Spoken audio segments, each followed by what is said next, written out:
What does it really mean to be free? In this episode of Zero Day Learner, I reflect on freedom, not as the absence of responsibility, but as the courage to ask honest questions and live according to what brings peace, love, and understanding. I share my thoughts about traditions, funeral rituals, and the difference between following something out of love versus following it out of fear.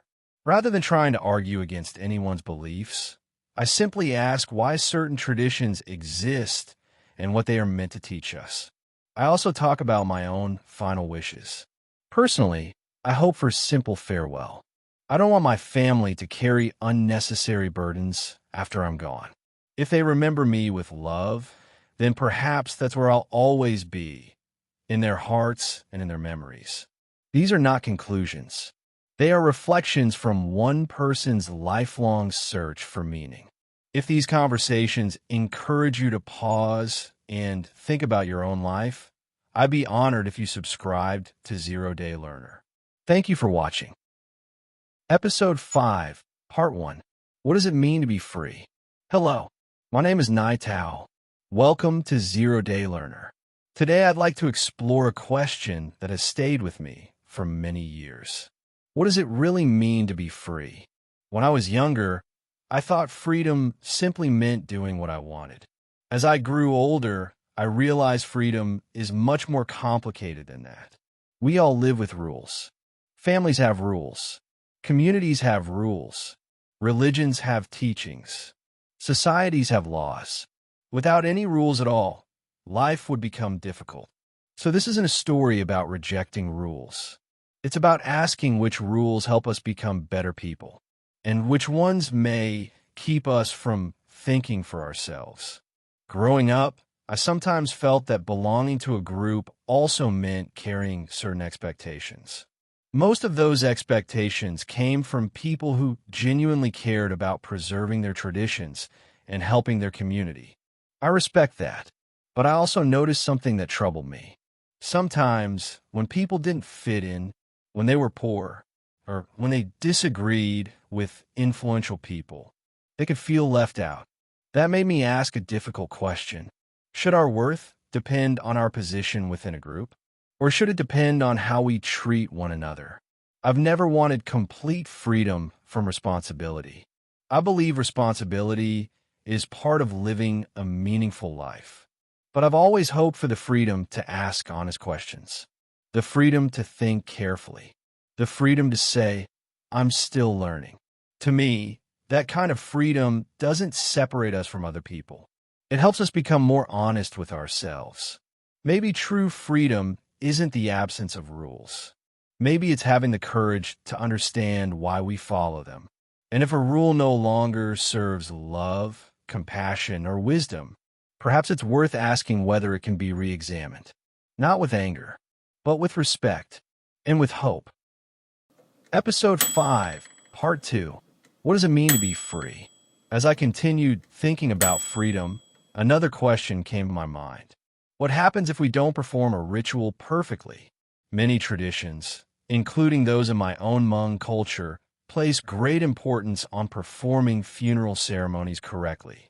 These traditions have been passed down through generations, and I understand that they carry deep meaning for many families. I respect that, but I also find myself asking why. What is the reason behind each ritual? What is the purpose it was meant to serve?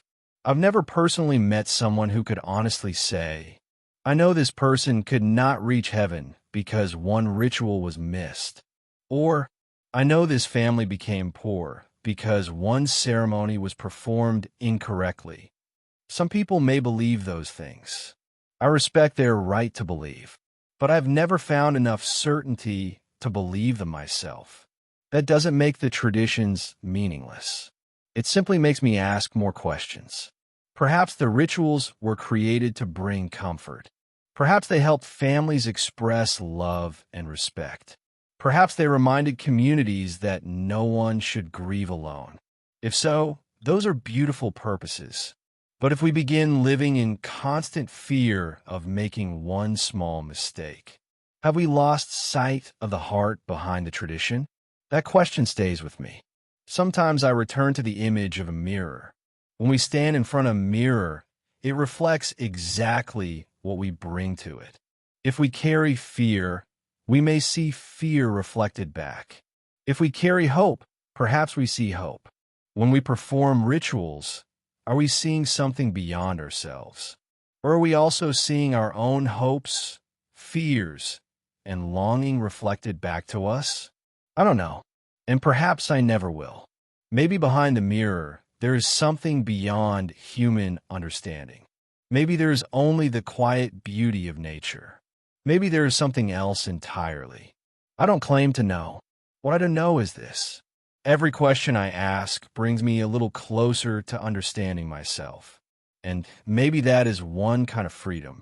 The freedom to wonder without pretending I already have every answer. That freedom is enough to keep me searching. Episode 5, Part 3. What does it mean to be free? As I think about freedom, I also think about the end of life. Death is something every one of us will face. No matter where we come from, no matter what religion we follow, no matter what language we speak. Sometimes I ask myself a very simple question. What happens after we die? The honest answer is, I don't know. I don't know whether the soul remains close to the family during the funeral. I don't know whether it immediately begins another journey. I don't know whether death is the end of our earthly story or the beginning of another one. There are many beliefs. There are many traditions.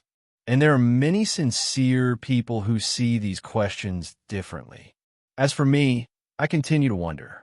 Because I don't know, I've tried to focus more on how I live than on trying to control what happens after I die. I have already thought about my own final wishes. Personally, I would like to be cremated. Not because I believe everyone should choose cremation. Simply because it brings peace to my heart. I don't want my family to feel responsible for maintaining a grave if one day they move far away. If my ashes could be returned to a lake or the ocean, that would be enough for me. If my family thinks of me or loves me, I may already be in their hearts and minds. If my family remembers me with love, then perhaps I don't need a special place to be remembered. Perhaps I'll already be living in their hearts and in their memories. For me, that would be enough. Water continues its journey. Perhaps that image reminds me that life also continues in ways we do not fully understand. More important than where my ashes rest is how I treated people while I was alive. Did I love my family? Did I show kindness? Did I leave the world a little gentler than I found it? Those questions matter more to me than the place where my body finally rests.